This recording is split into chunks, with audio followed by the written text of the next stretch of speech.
ശിവജോപാൽ sir മണിക്കൂറുകൾ നീണ്ട പരിശോധനയായിരുന്നു എസ്ഐടിയുടെ നേതൃത്വത്തിൽ തന്ത്രി രാജീവരുടെ വീട്ടിൽ നടന്നത്. പക്ഷേ അപ്പോഴും അവിടെ നിന്ന് സ്വർണം പരിശോധിച്ചു. വീട്ടിലെ സ്ത്രീകളുടെയും കുട്ടികളുടെയും ഉൾപ്പെടെയുള്ള സ്വർണം പരിശോധിക്കുന്നു എന്നാണ് നമ്മൾ തത്സമയം വാർത്താ മാധ്യമങ്ങളിൽ നിന്നും കേട്ടത്. പക്ഷേ അവിടെ നിന്ന് ലഭിച്ചു എന്നുള്ളതിനെ സംബന്ധിച്ച് ഇതുവരെ ഒരു വിവരവും പുറത്തു വന്നിട്ടില്ല. 8-9 മണിക്കൂർ നീണ്ട പരിശോധനയാണ് അത്രയും നടന്നത്.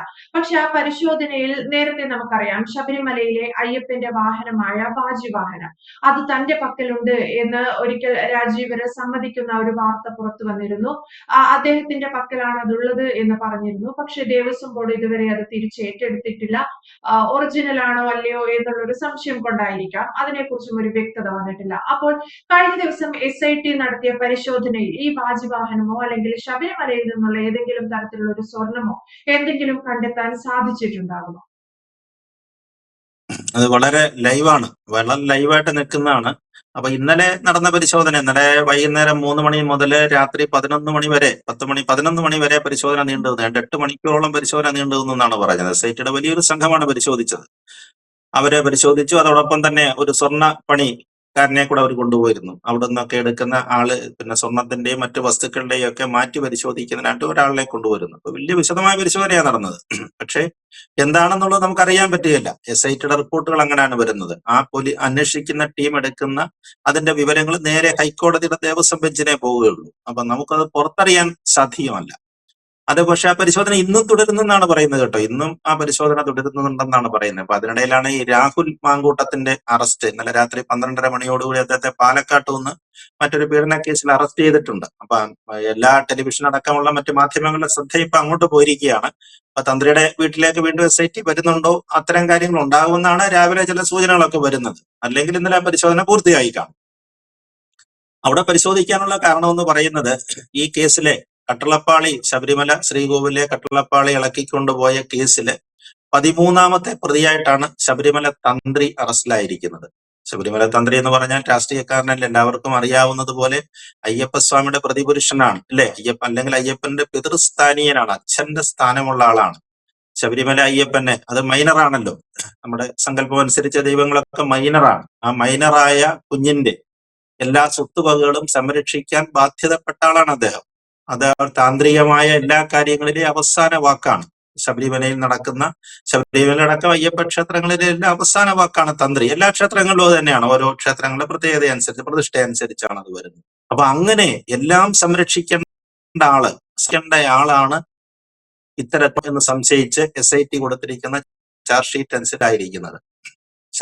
ശബരിമലയെ കുറിച്ചൊക്കെ എല്ലാവർക്കും അറിയാവുന്നത് പോലെയാണ്.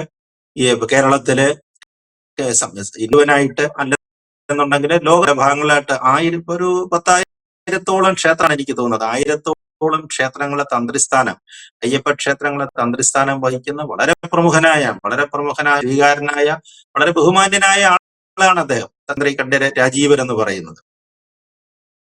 ശബരിമലയില് തന്നെ ഈ ടേണിലല്ല വരുന്നത്. ഈ ടേണില് അദ്ദേഹത്തിന്റെ സഹോദരന്റെ മകനാണുള്ളത്. അടുത്ത അദ്ദേഹമാണ് വരേണ്ടത്. അങ്ങനെ ഓരോ വർഷവും ഊഴം വെച്ചാണ് അവർ വരുന്നത്. അപ്പൊ അങ്ങനെയുള്ള തന്ത്രിയാണ് ഈ അയ്യപ്പന്റെ സ്വത്തുവകകൾ മോഷണം നടത്തിയ കേസിൽ അറസ്റ്റിലായിരിക്കുന്നത്. ഒരുപാട് ഭക്തന്മാരെ വളരെ ഒരു കാര്യമാണ്. അവർ വളരെ സങ്കടപ്പെട്ടിട്ടുണ്ട്. ഇത് സത്യമാണോ എന്ന് പോലും പല ആളുകളും അന്വേഷിക്കുന്നുണ്ട്. ഇപ്പോഴും വിശ്വസിക്കാത്ത ആളുകളും ഉണ്ട് തന്ത്രി അറസ്റ്റിലായി എന്നുള്ള കാര്യം. അല്ലെങ്കിൽ അദ്ദേഹം പ്രതി ആയി മാറുമോ, അദ്ദേഹത്തെ കുടുക്കിയതാണോ എന്നൊക്കെയുള്ള ചിന്തകളും ഉണ്ട്. അദ്ദേഹം ആശുപത്രിയിലാണ് ഇന്നലെ അറസ്റ്റ് ചെയ്ത ശേഷം അദ്ദേഹത്തെ തിരുവനന്തപുരത്ത് സബ് ജയിലിലേക്കാണ് കൊണ്ടുപോയത്. ശബരിമല മരിക്കുന്ന സമയമാണ് ഈ 14-ാം തീയതി. 3-4 ദിവസം കഴിഞ്ഞാൽ ശബരിമലയിൽ മകരവിളക്കാക്കുകയാണ്. ആയിരക്കണക്കിന് ഭക്തന്മാർ അവിടെ സന്നിധരായിട്ടുണ്ട്. ആ സമയത്ത് ശബരിമലയിലെ ഇതിന്റെ എല്ലാ അധികാരത്തോടുകൂടി ഈ തിരുവാഭരണങ്ങൾ ചാർത്തി ദീപാരാധന നടത്തേണ്ട എല്ലാവരും ഭക്തിയോടുകൂടി വന്നിക്കുന്ന ആ തന്ത്രി തിരുവനന്തപുരത്ത് സബ് ജയിലിൽ കിടക്കുന്നു. നമ്മളൊന്ന് ആലോചിച്ച് നോക്കുക അത്തരം കാര്യങ്ങളെ കുറിച്ച്. അദ്ദേഹത്തിന് ആരോഗ്യ പ്രശ്നങ്ങളുള്ളതുകൊണ്ടാണ് മെഡിക്കൽ കോളേജിൽ ICU യൂണിറ്റിൽ അദ്ദേഹത്തെ പ്രവേശിപ്പിച്ചിരിക്കുകയാണ്. അവിടെ നിന്ന് കഴിഞ്ഞ് കഴിഞ്ഞാൽ വീണ്ടും ജയിലിലേക്ക് കൊണ്ട് ഈ 23 വരെയാണ് അദ്ദേഹത്തെ റിമാൻഡ് ചെയ്തിരിക്കുന്നതെന്ന് തോന്നുന്നു. അപ്പൊ അങ്ങനെയുള്ള അവസരത്തിലാണ് ഈ വാജിവാഹനുമായിട്ട് ബന്ധപ്പെട്ട കാര്യങ്ങൾ വരുന്നത്. അദ്ദേഹത്തിന് പല കാര്യങ്ങളും സംശയത്തിന്റെ നിഴലിൽ ഈ കേസിലെ ഒന്നാം പ്രതിയായിട്ടുള്ള ഉണ്ണികൃഷ്ണൻ പോറ്റി എന്ന് പറയുന്ന ആള് അദ്ദേഹവുമായിട്ട് തന്ത്രിക്ക് നല്ല ബന്ധമുണ്ടായിരുന്നു. അതിന്റെ ചില ചിത്രങ്ങളും തെളിവുകളും ഒക്കെ പുറത്തു വന്നിട്ടുണ്ട്. വളരെ വർഷങ്ങൾക്ക് മുമ്പ് തന്നെ ശബരിമലയിൽ വെച്ച് പരിചയം ഉണ്ടായിരുന്നു. ഈ പോറ്റിയാണ് ഈ കൊള്ളയുടെയും തട്ടിപ്പിൻ സൂത്രകനായിട്ട് നിന്നത്. ശബരിമലയിലെ സ്പോൺസറായിട്ട് വന്ന ശേഷം ആസൂത്രകനായിട്ട് ഒരു മീഡിയ തട്ടിപ്പുകൾക്കെല്ലാം അത് നേതൃത്വം കൊടുത്തത് പോറ്റിയാണ്. അവർക്ക് കൂട്ടുനിന്നു, അതിനൊക്കെ കൂട്ടുനിന്നു. അല്ലെങ്കിൽ തന്റെ ഉത്തരവാദിത്വം, തനിക്ക് ശബരിമലയിലെ ഈ വസ്തുക്കൾ നഷ്ടപ്പെട്ടു പോയ സമയ ഉത്തരവാദിത്വം അല്ലെങ്കിൽ ദേവസ്വം ബോർഡിനെയോ അവിടെ ഉണ്ടായിരുന്ന സ്പെഷ്യൽ കമ്മീഷണറെയോ പോലീസിനെ ഒന്നും അറിയിക്കാതെ തന്ത്രി അത് മൗനാനുവാദം കൊടുത്തു എന്നാണ് പറയുന്നത്. മൗനാനുവാദം എന്ന് പറഞ്ഞു കഴിഞ്ഞാൽ കുറ്റത്തിന് കൂട്ടു നിൽക്കുക, അല്ലെ? കുറ്റത്തിന് കൂട്ടു നിൽക്കുക. അറിഞ്ഞിട്ട് പോലും അദ്ദേഹം പ്രതികരിച്ചില്ല. അതാണ് അദ്ദേഹത്തിന്റെ പേരിലുള്ള കുറ്റം.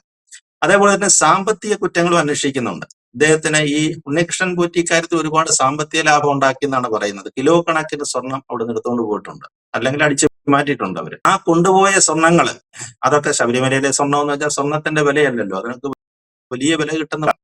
അതെല്ലാം വിറ്റ് വിദേശത്തെങ്ങാനും വിറ്റോ കടത്തിയോ ഒക്കെ കൊണ്ടുപോയിട്ട് ലക്ഷക്കണക്കിനോ കിട്ടിക്കാണും. പോറ്റി അടക്കമുള്ള കഥാപാത്രങ്ങൾ കിട്ടിക്കാണും. വേറെ ഒരുപാട് പ്രതികളുണ്ട് ഈ കേസിനകത്ത്. അതിന്റെ പങ്ക് പോറ്റിയുമായിട്ടുള്ള പരിചയം ഉള്ളത് കൊണ്ട് തന്ത്രിക്കും അത്തരത്തിലുള്ള സാമ്പത്തിക നേട്ടം ഉണ്ടായിട്ടുണ്ടോ? ഇത്തരം കാര്യങ്ങളൊക്കെയാണ് പരിശോധിക്കുന്നത്. ഈ പരിശോധനയുടെ ഭാഗമായിട്ടാണ് ഇന്നലെ അദ്ദേഹത്തിന്റെ വീട്ടിലും പരിശോധന നടന്നത്. തന്ത്രിയെ അറസ്റ്റ് ചെയ്ത് റിമാൻഡ് ചെയ്ത് ജയിലിലാക്കി. അതിനുശേഷമാണ് ചെങ്ങന്നൂര് മുണ്ടങ്കാവിലുള്ള അദ്ദേഹത്തിന്റെ വീട്ടിൽ പരിശോധന നടന്നത്.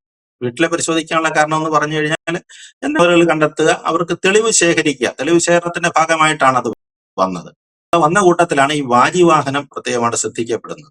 വാജിവാഹനം എന്ന് പറഞ്ഞാൽ ശബരിമല അയ്യപ്പ സ്വാമിയുടെ കൊടിമരം, ശബരിമല നയിക്കുന്ന കൊടിമരത്തിന്റെ മുകളിലാണ് വാജിവാഹനം. കുതിര വാഹനം, കുതിര രൂപത്തിലുള്ളതാണിത്. അത് വെള്ളിയിൽ നിർമ്മിച്ച് സ്വർണം പൊതിഞ്ഞതാണ്. ഇത് കാണാനില്ലായിരുന്നു. അതായത് പഴയ കൊടിമരം മാറ്റിയ സമയത്ത്, പഴയ കൊടിമരം 2017 മാറ്റിയ സമയത്ത് അതിന്റെ മുകളിൽ ഉണ്ടായിരുന്ന പഴയ വാജിവാഹനം തന്ത്രിക്ക് അവകാശപ്പെട്ടതാണെന്നും പറഞ്ഞ് അദ്ദേഹം എടുത്തു എന്നാണ് പറയുന്നത്. ദേവസ്വം കൊണ്ടുപോയി എനിക്ക് അവകാശപ്പെട്ടതാണെന്നാണ് പറഞ്ഞത്. അപ്പൊ അങ്ങനെ കൊണ്ടുപോയ വാജിവാഹനം അതിന് വലിയ മൂന്നാണ്. ശബരിമലയിലെ 1970-കളിലോ മറ്റോ കൊണ്ടുവന്നാണത്. അവിടെ ആ പഴയ കൊടിമരച്ചിരുന്നതാണ്. അപ്പൊ എത്ര വർഷത്തെ പഴക്കമുണ്ടാവും? 55-56 വർഷത്തെ പഴക്കമുള്ളതാണ്. കൊണ്ടുപോയി ചെയ്ത് അതെന്ത് ചെയ്യും? അതാണ് ചോദ്യം വന്നത്. 56 വർഷം ശബരിമല സന്നിധാനത്ത് അയ്യപ്പന്റെ കൊടിമരത്തിന്റെ മുകളിൽ ഉണ്ടായിരുന്ന ആ വാഹനത്തിന് വലിയ മൂല്യം ഉണ്ടാകുന്നതാണ്. പക്ഷെ അത് വിവാദമായി കഴിഞ്ഞപ്പോൾ തന്ത്രി പറഞ്ഞൊരു കാര്യം ചെയ്യാൻ, ഞാൻ അങ്ങ് തിരിച്ചു തന്നേക്കാം, എന്റെ വീട്ടിലുണ്ട്, അല്ലെങ്കിൽ ഞാൻ അങ്ങ് തിരിച്ചു തന്നേക്കാം എന്നാണ് അദ്ദേഹം പറഞ്ഞത്. ദേവസ്വം ബോർഡിന് രേഖാമൂലം കത്തും കൊടുത്തു, നിങ്ങളത് തിരിച്ചെടുക്കണമെന്ന്. പക്ഷെ ദേവസ്വം ബോർഡ് ഇതുവരെ ഏറ്റെടുത്തിട്ടില്ലെന്നാണ് പറയുന്നത്. കാരണം തന്ത്രിയുടെ വീട്ടിൽ തന്നെ ഇരുന്നതാണല്ലോ. അവർക്കും വല്ല സംശയമാണോ എന്താണെന്ന് അറിഞ്ഞുകൂടാ. അല്ലെങ്കിൽ അദ്ദേഹത്തെ വിശ്വസിച്ച് എന്താ ആ പ്രൊസീജിയർ എവിടെയോ സ്റ്റക്കായി നിൽക്കുകയാണ്, ഏറ്റെടുത്തിട്ടില്ല. അപ്പൊ അത് വല്ലതും കണ്ടെത്തിയോ? തന്ത്രിയുടെ വീട്ടിൽ നിന്ന് അത് വല്ലതും കണ്ടെത്തിയോ? അതുപോലെ അദ്ദേഹത്തിന്റെ കുടുംബാംഗങ്ങള്, അദ്ദേഹത്തിന്റെ തന്ത്രിയുടെ ഭാര്യയുണ്ട്, മറ്റു ബന്ധുക്കള്, മക്കള്, മരുമക്കള്, അവരൊക്കെ ഉണ്ട് അവിടെ. അവരുടെ ഉള്ള ആഭരണങ്ങള് ഇതൊക്കെ ഇവര് പരിശോധിക്കപ്പെട്ടു എന്നാണ് പറയുന്നത്. പരിശോധിക്കപ്പെട്ട കാരണം ഇത് ശബരിമലയിൽ നിന്ന് വന്ന സ്വർണങ്ങളിലോ അല്ലെങ്കിൽ അത്തരം കാര്യങ്ങളിലോ ഇതിനായിട്ട് വല്ല ബന്ധങ്ങളുണ്ടോ, അല്ലെങ്കിൽ അവിടെ നിന്ന് കൂടുതലായിട്ട് എന്തെങ്കിലും സ്വർണം അവരെടുത്തിട്ടുണ്ടോ, അല്ലെങ്കിൽ ആഭരണങ്ങളാക്കി മാറ്റിയിട്ട് ബാങ്ക് അക്കൗണ്ടുകൾ പരിശോധിച്ചിട്ടുണ്ട്. അപ്പൊ അത്തരത്തിൽ വിശ്വശോധനയാണ് അവിടെ നടന്നിരിക്കുന്നത്. ശബരിമലയിലെ വസ്തുക്കളുമായിട്ട് അല്ലെങ്കിൽ അവിടെ നിന്നുള്ള ഈ കൊള്ള മുതലിന് കൂട്ടുനിൽക്കുകയോ വല്ലതും തന്ത്രി ചെയ്തിട്ടുണ്ടോ എന്നറിയാൻ വേണ്ടിയുള്ള വിശദമായ പരിശോധനയാണ്. ഈ വാജിവാഹന കാരണം എന്ന് പറഞ്ഞാൽ ഇതുകൊണ്ടാണ്, അതിന് വലിയ മൂല്യമുണ്ട്. ഈ അദ്ദേഹം തന്നെ സമ്മതിച്ചതാണ് ഞാൻ അത് എടുത്തുകൊണ്ട് വീട്ടിൽ കൊണ്ടുപോയിട്ടുണ്ടെന്നുള്ളത്. ഇത് വലിയ കോടിക്കല്ലുവായ്ക്ക് മറിച്ചു കൊടുത്തു എന്നൊക്കെ ചില ആരോപണങ്ങളും ഉണ്ടായിരുന്നു. അതുകൊണ്ടാണ് അത് വളരെ ശ്രദ്ധിച്ചത്. എന്തായാലും ഇന്നുകൂടെ പരിശോധന ഉണ്ടാകും എന്നാണ് പറയുന്നത്. ഇല്ലെങ്കിൽ ഇന്നലെ കൊണ്ടത് അവസാനിച്ചു കാണും. പക്ഷെ റിപ്പോർട്ട് നമുക്ക് ഉടനെ അറിയാൻ സാധിക്കത്തില്ല. കാരണം ഇത് ഹൈക്കോടതിയുടെ ദേവസ്വം ബെഞ്ചിൽ SIT സമർപ്പിക്കുമ്പോൾ മാത്രമേ നമുക്ക് കൃത്യമായ വിവരങ്ങൾ ലഭിക്കുകയുള്ളൂ. യെസ്, എന്തായാലും എല്ലാവരും ഉറ്റുനോക്കുന്നത് അത് തന്നെയാണ്. എന്തൊക്കെയായിരിക്കാം തന്ത്രി കണ്ഠരര് രാജീവരുടെ വീട്ടിൽ നിന്നും ലഭിച്ചിട്ടുണ്ടാവാൻ സാധ്യത എന്നുള്ളത്. കാരണം രാജഗോപാൽ സാർ പറഞ്ഞതുപോലെ വൈകുന്നേരം 3 മണിക്കോ മറ്റോ തുടങ്ങിയ പരിശോധനയാണ്. രാത്രി ഏറെ നേരം നീണ്ടു നിന്നും SIT പരിശോധിച്ചുകൊണ്ടേയിരിക്കുകയാണ് എന്ന വാർത്തയാണ് മാധ്യമങ്ങളിലൂടെ പുറത്തു വന്നത്. പക്ഷെ ഇന്ന് തുടക്കത്തിൽ സാർ പറഞ്ഞതുപോലെ രാഹുൽ മാങ്കൂട്ടത്തിന്റെ അറസ്റ്റുമായി ബന്ധപ്പെട്ട വാർത്തകൾ നൽകുന്ന തിരക്കിലാണ് മാധ്യമങ്ങൾ. അതുകൊണ്ട് തന്നെ കഴിഞ്ഞ ദിവസം SIT നടത്തിയ പരിശോധനയെ സംബന്ധിച്ചുള്ള വിവരങ്ങളൊന്നും പുറത്തു വന്നിട്ടില്ല എന്ന് വേണം കരുതാൻ. എന്തായാലും വ്യക്തമാണ്. Thank you Rajagopal sir.